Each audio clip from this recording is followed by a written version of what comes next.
রাজনীতি বর্তমান সময়ে একেবারে নোংরা রাজনীতি, ঠিক কিনা? দেখেন আমাদের এক কলিজার ভাই উসমান হাদি, তাকে ডাইরেক্ট শুট করা হয়েছে, এটা দেখছেন না সোশ্যাল মিডিয়াতে?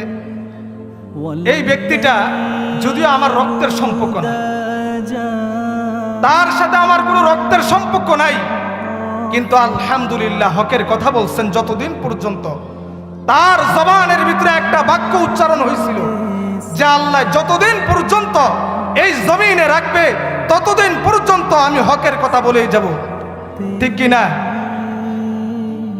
দেখেন তাকে যদিও মারার জন্য শুট করছিল ডাইরেক্ট, কিন্তু আল্লাহ তাআলা এখনো বাঁচায় রাখছে।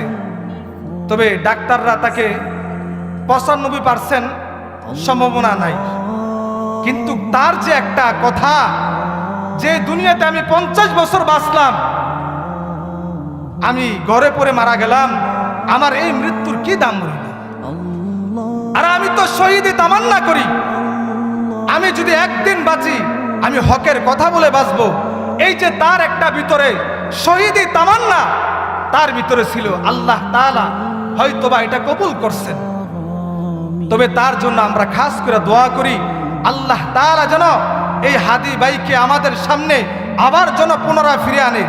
জোরে আল্লাহ তাআলা তাকে দ্বীনের জন্য কবুল করুক, সবাই বলেন আমিন।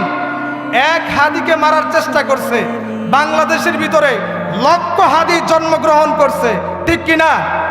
হকের কথা যতদিন পর্যন্ত বেঁচে আছি হকের কথা বলতে হবে, কিনা? আল্লাহ আমাদেরকে কোন কারণে পাঠাইছেন দুনিয়াতে? আল্লাহ তাআলা আমাদেরকে প্রতিনিধি হিসাবে আল্লাহ তাআলা দুনিয়ার জমিনে পাঠাইছেন। ইন্নী জাইলুন ফিল আরদি খলিফা, আল্লাহ তাআলা আমাদেরকে প্রতিনিধি হিসাবে পাঠাইছেন। কার প্রতিনিধি? আল্লাহর প্রতিনিধি। এই দুনিয়ার জমিনটা কার?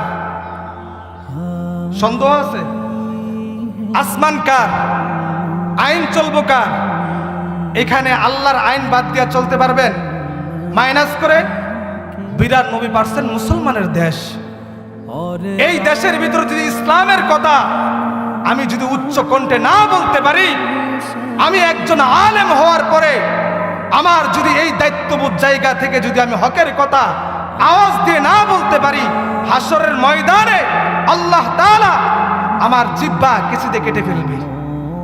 মুহতারাম হাজিরিন, কেউ শেখ হাসিনার দল করেন, কেউ খালেদা জিয়ার দল করেন, কেউ জামাত ইসলাম করেন, এক একজন এক এক দল করেন।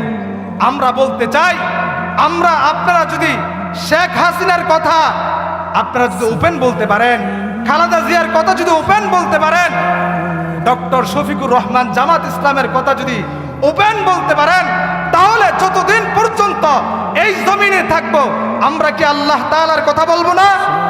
আওয়াজ দিয়ে বলেন, বলবো কিনা? যতদিন পর্যন্ত এই জমিনে থাকবো, যতদিন পর্যন্ত মালিকের নিয়ামত খাবো, মালিকের গুণকীর্তন করতে হবে কিনা? এই নিয়ামত কে দিয়েছেন?